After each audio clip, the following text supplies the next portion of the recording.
നമ്മുടെ ഓനിയനൊക്കെ 2 മൂട് നന്നായിട്ടുണ്ടായിട്ടുണ്ട്. അപ്പോൾ ഇതിന്ന് ഓരോരോ ഇലയൊക്കെ നമുക്ക് പറിച്ചെടുക്കാം കേട്ടോ. മൊത്തമായിട്ടൊന്നും പറിക്കാൻ എനിക്ക് തോന്നുന്നില്ല. എന്നിട്ട് ഇത് ഇച്ചിരി നേരം 1-2 മിനിറ്റ് നമുക്ക് തിളക്കി കൊടുക്കാം കേട്ടോ. ഒരുപാട് വഴണ്ട് സോഫ്റ്റ് ആയി പോകേണ്ട ആവശ്യമൊന്നുമില്ല. നമസ്കാരം, സുമിയാണ്. ലൈഫ് ഓഫ് ഫ്രണ്ട്സ് സുമിയുടെ പുതിയൊരു വീഡിയോയിലേക്ക് എല്ലാവർക്കും സ്വാഗതം. അപ്പോൾ കഴിഞ്ഞ വീഡിയോയിൽ ഞാനൊരു ബീട്രൂട്ട് ഹാർവെസ്റ്റ് ചെയ്യുന്ന വീഡിയോ ഇട്ടിട്ടുണ്ടായിരുന്നു. അപ്പോൾ അത് ഒരുപാട് പേര് കണ്ടു, ഒരുപാട് പേര് നല്ല അഭിപ്രായം പറഞ്ഞു, ഒരുപാട് സന്തോഷമായിട്ട് അതൊക്കെ കണ്ടപ്പോൾ. ഈ നല്ല പോസിറ്റീവ് കമന്റ്സ് ഒക്കെ കാണുമ്പോൾ നമുക്ക് വീണ്ടും വീണ്ടും കൃഷി ചെയ്യാനും ഓരോ കാര്യങ്ങൾ ചെയ്യാനും നമുക്ക് ഓരോ പ്രചോദനം ആവാണ്ട് ചെയ്യാം. അപ്പോൾ എല്ലാവരോടും ഒരുപാട് നന്ദി. അപ്പോൾ ഇന്ന് ഞാൻ കാണിക്കാൻ പോകുന്നത് ഒരു കുക്കിംഗ് വീഡിയോ ആണ് കേട്ടോ. അപ്പോൾ കഴിഞ്ഞ കുക്കിംഗ് വീഡിയോയിലൊക്കെ നമ്മൾ അറേബ്യൻ ഫുഡ്, അതായത് നമ്മുടെ കുഴിമന്തി, പിന്നെ നമ്മുടെ നാടൻ ബിരിയാണി, മലബാർ ബിരിയാണി ഒക്കെ ഞാൻ കാണിച്ചു. അപ്പൊ ഇന്ന് ഞാൻ വിചാരിച്ചു നമുക്കൊരു ചൈനീസ് ഐറ്റം ഉണ്ടാക്കിയാലോ എന്ന് വിചാരിച്ചു. അപ്പൊ ഇന്ന് നമ്മൾ ഉണ്ടാക്കാൻ പോണത് നല്ല ഫ്രൈഡ് റൈസും അതുപോലെ ഗോബി മഞ്ചൂരിയനും ആണ്. അപ്പൊ എത്രത്തോളം പെർഫെക്റ്റ് ആവുമെന്നൊന്നും അറിയില്ല, എനിക്ക് അറിയണ പോലത്തെ ഒരു കുക്കിംഗ് വീഡിയോ ആണ് ഞാൻ കാണിക്കുന്നത്. അപ്പോൾ കൂടുതൽ വലിച്ചു നിട്ടാൽ നമുക്ക് നമ്മുടെ കുക്കിംഗ് പോവാട്ടോ. അപ്പോൾ ഞാൻ റൈസ് എടുത്ത് വെച്ചിട്ടുണ്ട്. 2 കപ്പ് റൈസ്, 2 ഗ്ലാസ് ആണ് റൈസ് എടുത്തിട്ടുള്ളത്. ഇനി ഇത് വാഷ് ചെയ്യണം. വാഷ് ചെയ്തിട്ട് ഞാനിത് ഇവിടെ പാത്രം അടുപ്പത്ത് വെച്ചിട്ടുണ്ട്. അപ്പോൾ വെള്ളം ചൂടായതിന് ശേഷം വേണം നമുക്ക് അരി അടുപ്പത്തേക്ക് ഇടാൻ. നമുക്ക് ഈ റൈസ് ഒക്കെ ഒന്ന് കഴുകി എടുക്കാം കേട്ടോ. അപ്പം എല്ലാവരും ചോദിക്കുന്നവർ തമാല എവിടെയാണ്? തമാല ഇവിടെ ഉണ്ട്, ചെറിയ പണിയിലാണ്. അതാണ് തമാലയുടെ കുട്ടിക്ക് കാണാത്തത്. എൻ്റെ ഇപ്പം വീഡിയോ എടുക്കാൻ നിന്നിട്ടുണ്ടെങ്കിൽ ചിലപ്പോൾ അവളെ പണി കുറച്ച് ലേറ്റ് ആയി പോകും കേട്ടോ. അതുകൊണ്ടാണ്. പിന്നെ ഫ്രീ ടൈമിലൊക്കെ എല്ലാം കൂടാറുണ്ട്. കഴിഞ്ഞ വീഡിയോസിലൊക്കെ എല്ലാവരും കണ്ടില്ല, ബീട്രൂട്ട് പറിക്കുന്ന വീഡിയോയില് അവള് വന്ന് പറിച്ചിട്ടുണ്ടായിരുന്നു. അതൊക്കെ ഭയങ്കര ഇഷ്ടമുള്ള കാര്യമാണോ. പിന്നെ തമാലേന്റെ വീടിന്റെ സൈഡിൽ ചെറുതായിട്ടും കടുകിന്റെ ഇലയൊക്കെ അല്ലേ, മസ്റ്റാർഡ്സിലും, അപ്പൊ അതൊക്കെ കൃഷി ചെയ്യാൻ തുടങ്ങിയിട്ടുണ്ട്. എന്നാൽ പിന്നെ അവർക്ക് അതിനെടുത്ത് അവരതാണ് കഴിക്കുക, ഇലകള്, മസ്റ്റാർഡ്സിന്റെ ഇല, ചൈനീസ് ലീഫ്, അങ്ങനത്തെ കുറെ ഇലകളുണ്ട്. അപ്പൊ അതൊക്കെയാണ് അവർ കൂടുതലും സീമയുടെ കൂടെ കഴിക്കുക. അപ്പം അതിന്റെ കൃഷി അവിടെ തുടങ്ങിയിട്ടുണ്ട്. അതിനി വലുതാകുമ്പോൾ ഞാൻ കാണിച്ചു തരാം കേട്ടോ. അതും കൂടെ നമുക്ക് അരി കഴുകി എടുക്കാം. അപ്പൊ അടുപ്പത്ത് നമ്മൾ വെച്ച വെള്ളം ചൂടായിട്ടുണ്ട്. അതിലേക്ക് നമുക്ക് അരി ഇട്ട് കൊടുക്കാം. ഇത് അരി ഉണ്ടാക്കുമ്പോൾ ഇത് അങ്ങനെ കറക്റ്റ് അളവിന് വെള്ളം എടുക്കണം എന്നൊന്നും ഇല്ല കേട്ടോ. പിന്നെ ഈ അരി നമ്മൾ വേവിച്ചൊരു 80%, 90-80 പറ്റ വേവരുത്, 80% ആവുമ്പോൾ നമ്മളിത് വാങ്ങി വെക്കണം. വാങ്ങി വേറെ പാത്രത്തിലേക്ക് ആക്കി വെക്കണം കേട്ടോ. എന്നിട്ട് തണുത്തിട്ടാണ് പിന്നെ നമ്മൾ ഇത് കുക്ക് ചെയ്യാൻ തുടങ്ങുക, അതായത് ഫ്രൈഡ് റൈസ് ഉണ്ടാക്കാൻ തുടങ്ങുക. അപ്പം ആദ്യം തന്നെ നമ്മൾ ഫ്രൈഡ് റൈസ് ഉണ്ടാക്കുമ്പോൾ ആദ്യം അരി ഉണ്ടാക്കി വെക്കുക കേട്ടോ. എന്നാൽ പിന്നെ നമ്മൾ പച്ചക്കറി കരിഞ്ഞ് വന്ന് അത് റെഡി ആയി വരുമ്പോഴത്തേക്കിനും ഈ റൈസ് തണുക്കും, ചൂടൊക്കെ പോകും. പിന്നെ ഇതിലേക്ക് ആവശ്യത്തിനുള്ള ഉപ്പ് ചേർത്ത് കൊടുക്കുക കേട്ടോ. ഉപ്പ് ചേർത്ത് കൊടുത്തതിന് ശേഷം ജസ്റ്റ് ഒന്ന് കുറച്ച് ഉപ്പിൻ്റെ ഒരു രുചി മുന്നിട്ട് നിൽക്കണം, എന്നെങ്കിലേ അരി വേകുമ്പോൾ ആ ചോറിൽ ഉപ്പ് പിടിക്കുള്ളൂ കേട്ടോ. അതേപോലെ തന്നെ കുറച്ച് സൺഫ്ലവർ ഓയിലൂടെ ചേർത്ത് കൊടുക്കാം, അരി ഒട്ടി പിടിക്കാതിരിക്കാൻ. എന്നിട്ട് നന്നായിട്ടൊന്ന് ഇളക്കി കൊടുക്കുക. അപ്പൊ അരി വേകുന്ന സമയം കൊണ്ട് നമുക്ക് നമ്മുടെ വെജിറ്റബിൾ ഒക്കെ ഒന്ന് ക്ലീൻ ചെയ്തെടുക്കാം കേട്ടോ. അപ്പം നമ്മുടെ ഈ 2 ഡിഷിനും വേണ്ടത്, അതായത് ഫ്രൈഡ് റൈസിനും അതുപോലെ തന്നെ ഗോബി മഞ്ചൂരിയനും വേണ്ടിയിട്ടുള്ള എല്ലാ പച്ചക്കറികളും ഞാനിവിടെ ക്ലീൻ ചെയ്തെടുക്കുകയാണ് കേട്ടോ. ഇപ്പം ഈ ഉള്ളി നന്നാക്കുന്നത് ഗോബി മഞ്ചൂരിയൻ ഉണ്ടാക്കാൻ വേണ്ടിയിട്ടാണ്. അപ്പോൾ അതിന് ഞാൻ അത്യാവശ്യം ഒരു നല്ല വലിയ സൈസുള്ള ഒരു ഉള്ളി തന്നെയാണ് എടുത്തിട്ടുള്ളത്. അപ്പോൾ അത് ക്ലീൻ ചെയ്തുകൊണ്ടിരിക്കുകയാണ്. പിന്നെ ഫ്രൈഡ് റൈസിന് വേണ്ടത് എന്താണെന്ന്, ഫ്രൈഡ് റൈസിന് ഉള്ളീൻ്റെ ആവശ്യമില്ല, അതിന് പകരം നമ്മൾ സ്പ്രിംഗ് ഓനിയൻ ആണ് കേട്ടോ ഉപയോഗിക്കുക. അപ്പോൾ സ്പ്രിംഗ് ഓനിയൻ ഞാൻ എങ്ങനെ അറേഞ്ച് ചെയ്തു എന്നുള്ളതൊക്കെ ഞാൻ വഴിയെ കാണിച്ചു തരാം. അപ്പോൾ ഉള്ളി നന്നാക്കി കഴിഞ്ഞു. പിന്നെ ഫ്രൈഡ് റൈസിന് വേണ്ടത് ഈ ക്യാരറ്റാണ്. 2 ക്യാരറ്റ് എടുത്തിട്ടുണ്ട്. അപ്പോൾ അതിൻ്റെ സ്കിന്നൊക്കെ കളഞ്ഞുകൊണ്ടിരിക്കുകയാണ്. ഈ ഒരു സാധനം ഉപയോഗിച്ച് കളയുമ്പോൾ നമുക്ക് ഈസി ആയിട്ട് ഇതിൻ്റെ സ്കിന്നൊക്കെ റിമൂവ് ചെയ്യാൻ പറ്റും കേട്ടോ. അതുപോലെ തന്നെ നമ്മൾ ഫ്രൈഡ് റൈസ് ഉണ്ടാക്കുമ്പോൾ വേണ്ടത് capsicum, spring onion, carrot, beans, അങ്ങനത്തെ സാധനങ്ങളൊക്കെയാണ് വേണ്ടത്. പിന്നെ നമ്മൾ ഉണ്ടാക്കുന്ന fried rice egg fried rice ആണ്. അപ്പോൾ എഗ് കൂടെ വേണം കേട്ടോ ഇതിന്. പിന്നെ അതേപോലെ വേറൊരു കണ്ടെയ്നറിൽ ഞാൻ കുറച്ച് കോളിഫ്ലവർ നന്നാക്കി വെച്ചിട്ടുണ്ട്. നന്നാക്കി വെച്ചെന്ന് വെച്ചാൽ ഒരുപാട് ചെറുതാക്കിയിട്ടില്ല, വലിയ കഷ്ണങ്ങളാക്കി വെച്ചേക്കാണ്. അത് നമുക്ക് ഒന്നുകൂടി അരിഞ്ഞെടുക്കണം. അപ്പം ഇത്രത്തോളം പച്ചക്കറികളാണ് വേണ്ടത്. അതുപോലെ തന്നെ ടൊമാറ്റോ സോസ്, അതുപോലെ സോയാ സോസ്, അങ്ങനത്തെ ഒക്കെ കുറച്ച് സോസുകളും നമുക്കിതിന് ആവശ്യമുണ്ട്. അപ്പോൾ ഞാൻ എല്ലാ പച്ചക്കറികളും ഒന്ന് പെട്ടെന്ന് നന്നാക്കി ക്ലീൻ ചെയ്തെടുത്തിട്ട് വരാം കേട്ടോ.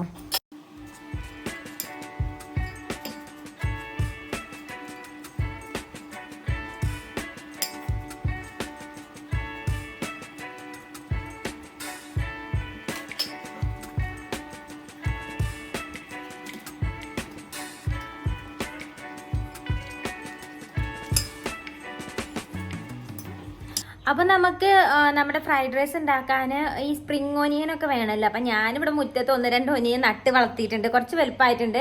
അതിന്നൊക്കെ ഓരോരോ ഇലയൊക്കെ പറിച്ച് കൊണ്ടുവരാം. അതൊക്കെ വെച്ച് നമുക്ക് അഡ്ജസ്റ്റ് ചെയ്യാം. നമ്മുടെ ഓനിയനൊക്കെ 2 മൂട് നന്നായിട്ട് ഉണ്ടായിട്ടുണ്ട്. അപ്പോൾ ഇതിന്ന് ഓരോരോ ഇലയൊക്കെ നമുക്ക് പറിച്ചെടുക്കാം കേട്ടോ. മൊത്തമായിട്ടൊന്നും പറിക്കാൻ എനിക്ക് തോന്നുന്നില്ല, ഒരു തണ്ടൊക്കെ നമുക്ക് പറിച്ചെടുക്കാം. ഇപ്പം എവിടെ നിന്ന് പറിക്കുന്നതാണ് ഞാൻ ആലോചിക്കണേ, കാണുമ്പോൾ പറിക്കാൻ തോന്നുന്നില്ല.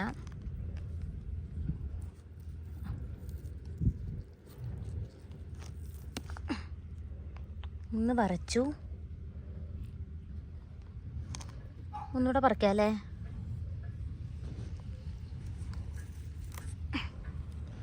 ഇപ്പം 2 എണ്ണം നമ്മൾ പറിച്ചെടുത്തിട്ടത് മതി, കൂടുതലായ ആർഭാടാവും.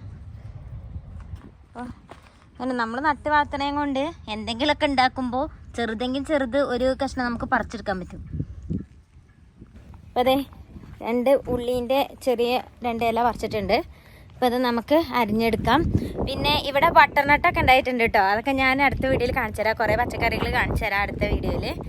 അടുത്തത് ഞാൻ ഒനിയൻ്റെ ഇല പറിച്ചാണ്ട്. ഇനി നമുക്ക് 2 ബീൻസാണ് വേണ്ടത്. ബീൻസ് ആയിട്ടില്ല, നമ്മുടെ പയറായിട്ടുണ്ട്, ഇളം പയർ. അപ്പോൾ 2 പറിച്ചെടുക്കാം അല്ലേ. നമ്മളെ കയ്യിലുള്ള സാധനങ്ങളൊക്കെ വെച്ചിട്ട് നമുക്ക് ഉണ്ടാക്കാൻ പറ്റും. അപ്പോൾ 2 പയറും കൂടെ പറിച്ചെടുക്കാം. 2 പയർ പറിച്ചെടുക്കാം. ഇപ്പോൾ പയറില്ലാത്ത കുറവ് വേണ്ട. 2-3 പയർ ഇട്ടിട്ടുണ്ട്. ഒരെണ്ണം പറിക്കാല്ലേ, 4 പയർ, ഇത് മതി. അപ്പം നമ്മുടെ റൈസ് ഏകദേശം വെന്തിട്ടുണ്ട്. ഒരുപാട് വേവണ്ട കേട്ടോ, ഒരു 80% ഒക്കെ വന്നിട്ടുണ്ട്. നമ്മളിപ്പോൾ ഇത് ഊറ്റിയെടുക്കുകയാണ്. ഊറ്റിയെടുത്തിട്ട് നമ്മൾ സ്റ്റെയിനറിലേക്ക് ഇട്ട് കൊടുക്കണം കേട്ടോ. എന്നാൽ അവിടെ കിടന്ന് കുറച്ച് നേരം കൂടെ വെള്ളം വാർന്നു പോയിക്കോളും.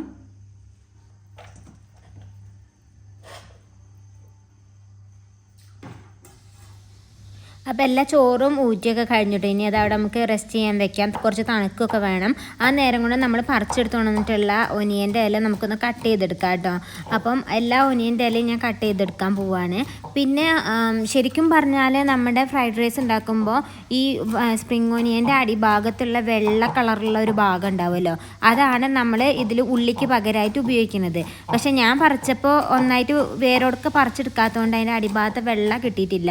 അപ്പം ഞാൻ എന്താ ചെയ്തതെന്ന് വെച്ചാൽ നമ്മുടെ സാധാരണ ഒനിയൻ സവോള ക്ലീൻ ചെയ്തിട്ട് സെൻറ്ററായിട്ട് കട്ട് ചെയ്തെടുക്കുമ്പോൾ അതിൻ്റെ നടുഭാഗത്ത് നമുക്കൊരു വെള്ള പോർഷൻ കിട്ടും. അപ്പം ഞാൻ എന്ത് ചെയ്തു, ആ ഒരു വെള്ളം മാത്രം, നീല കളറുള്ള ഉള്ളീൻ്റെ ഭാഗം എടുക്കാതെ വെള്ള കളറിലുള്ള ഉള്ളീൻ്റെ ആ ഒരു ഭാഗം മാത്രം എടുത്തിട്ട് ആണ് ഞാൻ ഫ്രൈഡ് റൈസിന് ഉപയോഗിച്ചിട്ടുള്ളത്. അപ്പോൾ സ്പ്രിംഗ് ഓനിയൻ ഇല്ല വെച്ചിട്ട് അതിൻ്റെ വൈറ്റ് ഭാഗം ഇല്ലയെന്ന് വിചാരിച്ച് നമ്മൾ വിഷമിക്കേണ്ട ആവശ്യമൊന്നുമില്ല. നമുക്ക് അങ്ങനെയൊക്കെ അഡ്ജസ്റ്റ് ചെയ്യാം, എന്നാലും നമ്മൾ ഫ്രൈഡ് റൈസ് നല്ല ടേസ്റ്റ് ഉണ്ടാവും കേട്ടോ. അപ്പം ഒനിയൻ്റെ ഇലയൊക്കെ കട്ട് ചെയ്തതിന് ശേഷം ഞാൻ ഒരു ക്യാപ്സിക്കത്തിൻ്റെ പകുതി ചെറുതായിട്ട് ചോപ്പ് ചെയ്തെടുക്കുകയാണ് കേട്ടോ.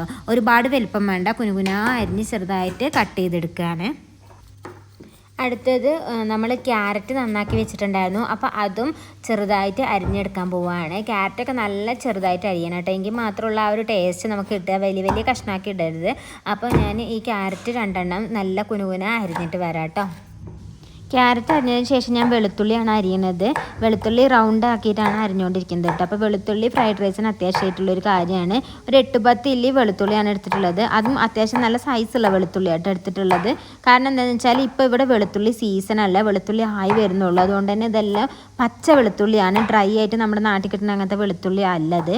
അതുകൊണ്ട് തന്നെ മലാവിയിൽ ഇപ്പോൾ വെളുത്തുള്ളിക്ക് 15,000 മലാവി കോച്ചയാണ് കേട്ടോ 1 കിലോ വെളുത്തുള്ളിക്ക്. ആ 1 കിലോ വെളുത്തുള്ളീൻ്റെ 15,000 മലാവി കോച്ച എന്ന് പറയുന്നത് നാട്ടിൽ ഏകദേശം എത്ര വരും എന്നുള്ളത് ഞാൻ കൺവേർട്ട് ചെയ്ത് പറയുന്നില്ല. കാരണം ഓരോ ദിവസം കഴിയുന്നതോറും മലാവി കോച്ചയിൽ മാറ്റം വന്നുകൊണ്ടിരിക്കുകയാണ് കേട്ടോ. മലാവി കോച്ച ഇന്ത്യൻ റുപ്പിയായിട്ട് കൺവേർട്ട് ചെയ്യുന്ന മാറ്റം വന്നുകൊണ്ടിരിക്കുകയാണ്, ഡീവാലുഷനൊക്കെ വന്നതുകൊണ്ട്. അതുകൊണ്ട് തന്നെ എല്ലാവരും ഇനിയിപ്പോൾ 15,000 മലാവി കോച്ച എത്രയാണെന്ന് അറിയണമെന്നുണ്ടെങ്കിൽ ജസ്റ്റ് ഗൂഗിളിൽ ഒന്ന് അടിച്ചാൽ മതി. 15,000 Malawi kwacha equal to Indian rupee എന്ന് അടിച്ചാൽ മതി. അപ്പോൾ അതിൻ്റെ റേറ്റ് കാണാൻ പറ്റും. കാരണം ഞാനിപ്പോൾ പറയുന്നതും നിങ്ങൾ വീഡിയോ കണ്ടുകൊണ്ടിരിക്കുമ്പോഴുള്ള ആ റേറ്റും മാറ്റം വരും. കാരണം നമ്മൾ എഡിറ്റ് ചെയ്ത് അപ്ലോഡ് ചെയ്തിട്ടാണല്ലോ ഈ വീഡിയോ വരുന്നത്. അതുകൊണ്ട് സമയമെടുക്കും. അപ്പം റേറ്റ് അറിയണമെന്നുണ്ടെങ്കിൽ ഗൂഗിളിലൊന്ന് നോക്കിയാൽ മതി. അപ്പം ഞാൻ ചട്ടി വെച്ചിട്ട് കുറച്ച് എണ്ണ ഒഴിച്ച് ചൂടാക്കിയിട്ട് അതിലേക്ക് 2-3 മുട്ട ഞാൻ പൊട്ടിച്ചിടുന്നുണ്ട് കേട്ടോ. എഗ്ഗ് ഫ്രൈഡ് റൈസ് ആണല്ലോ നമ്മൾ ഉണ്ടാക്കുന്നത്. അപ്പോൾ അതിന് വേണ്ടിയിട്ട് എഗ്ഗ് സ്ക്രാമ്പിൾ ചെയ്യാൻ പോവാണ്. ഇതിലേക്ക് കുറച്ച് ഉപ്പും കുരുമുളക് പൊടിയും ചേർത്ത് കൊടുത്തിട്ട് നന്നായിട്ട് ഇളക്കിയെടുത്ത് ചെറിയതാക്കിയിട്ട് മാറ്റണം കേട്ടോ. നമുക്ക് നന്നായിട്ട് സ്ക്രാമ്പിൾ ചെയ്തെടുക്കണം. അപ്പോൾ ഉപ്പൊക്കെ ആഡ് ചെയ്തു. ഞാൻ നന്നായിട്ട് ഇളക്കി കൊടുക്കട്ടെ കേട്ടോ.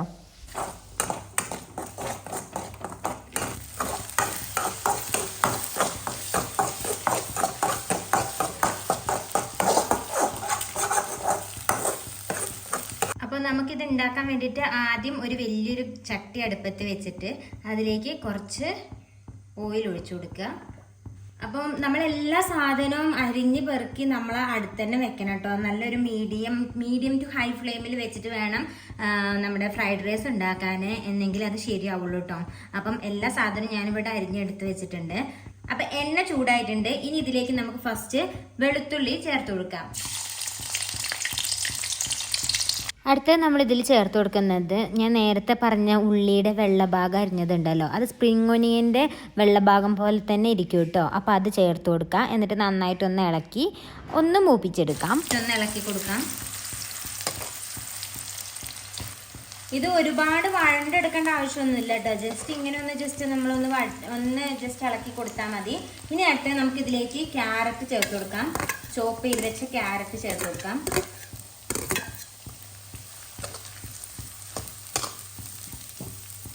പിന്നെ ഇതിലേക്ക് ബീൻസ് ചേർത്ത് കൊടുക്കാം.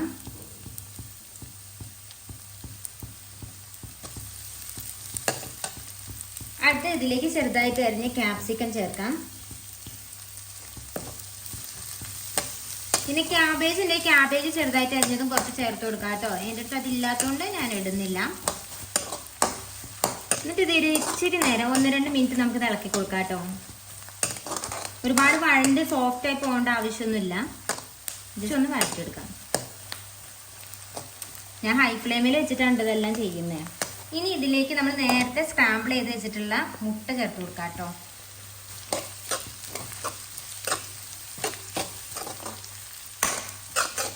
നമ്മുടെ എഗ് ഫ്രൈഡ് റൈസിന്റെ ഏകദേശം മിക്സിംഗ് ഒക്കെ ആയി. ഇനി തീ കുറച്ച് വെച്ചിട്ട് നമുക്ക് ഇതിലേക്ക് സോസ് ചേർക്കാം. ഞാനിപ്പോൾ ചേർക്കുന്നത് ചില്ലി സോസാണ് കേട്ടോ. നമ്മുടെ ആവശ്യാനുസരണം ചേർക്കാം. അടുത്ത് നമുക്ക് ഇതിലേക്ക് സോയാ സോസ് ചേർത്ത് കൊടുക്കാം.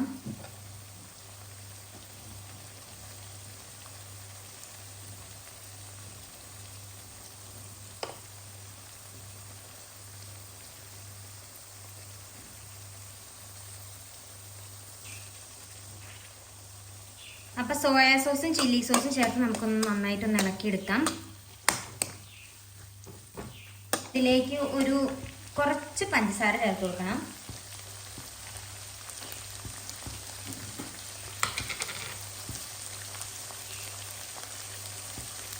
ടീസ്പൂൺ പഞ്ചസാര.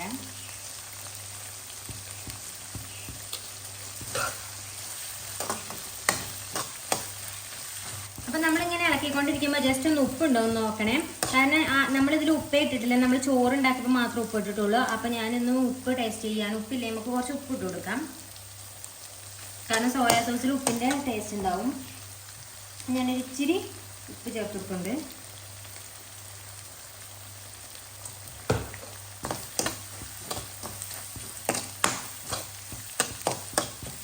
ഇനി നമുക്ക് നമ്മുടെ ചോറ് ഇതിലേക്ക് ഇടാം. നമ്മൾ നേരത്തെ വാങ്ങി വെച്ചിട്ടുള്ള ചോറ്.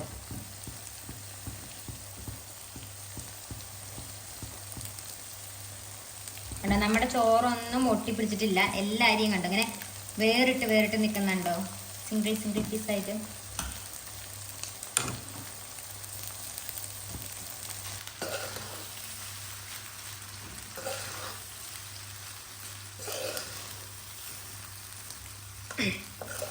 ഒരുപാട് ഇങ്ങനെ ഇളക്കരുത്, നമ്മളിങ്ങനെ മറിച്ചിടാനേ പാടുള്ളൂ കേട്ടോ. എന്നിട്ട് ഈ മസാലയൊക്കെ ചോറിൻ്റെ എല്ലാ ഭാഗത്തേക്കും ആക്കണം. അപ്പം അതൊക്കെ മറിച്ചിട്ട് കൊടുക്കുക.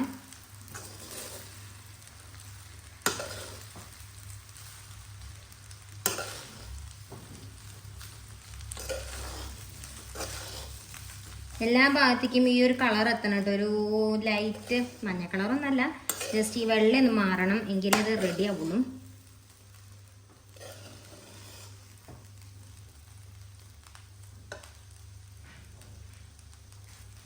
ഇനി ഇതിൻ്റെ മുകളിലേക്ക് നമ്മൾ നേരത്തെ കട്ട് ചെയ്ത് വെച്ച് സ്പ്രിംഗ് ഓനിയൻ ചേർത്ത് കൊടുക്കണം കേട്ടോ. ഇതെല്ലാം ചേർത്ത് കൊടുക്കാം. പിന്നെ അല്പം കുരുമുളക് പൊടി ചേർത്ത് കൊടുക്കണം. ക്രഷ് ചെയ്ത കുരുമുളകാണെങ്കിലും മതി. ഞാൻ ഇവിടെ കുരുമുളക് പൊടിയാണ് ചേർത്ത് കൊടുക്കുന്നത്. എന്നിട്ട് ജസ്റ്റ് ഒന്ന് യോജിപ്പിക്കുക.